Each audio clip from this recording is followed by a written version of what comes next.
Sir, now mutual fund invest again as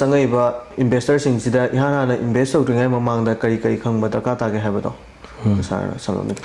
See, now mutual fund invest over or investors in the Kanga the Budiam Yame, Adugi some the Persing a Marwina. Investor amana khangado section thorangsing di mamangi videos in the zoina upload to create dunga sigu ina hangibu wangziga mari lena na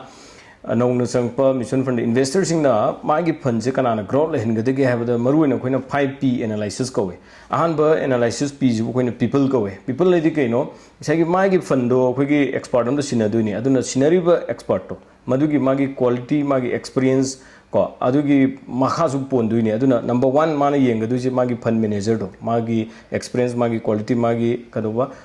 kai fund singba manage to raise number 1 mana study to godabani madubuni ko people haris ani suba mana ne gadab je kaino the philosophy di kaino haibadi theme haitare mana thagadu thadagadori ba fund je magi akoi sector uboiro mana tawriba magi stock or company or future the down the line say tara kunda kata chocolate pay my value cam there pay my growth cam there pay aduna madu koi philosophy the chingduni aduga ahum su busina process se haibadi amna systematic oiba mongda koigi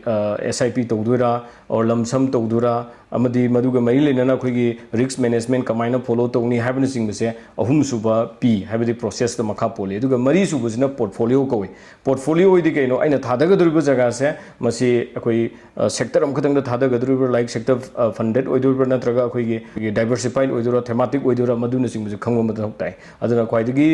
koigi tung the future da koigi profitable obisi diversified funding sina oirakaduni aduna hariba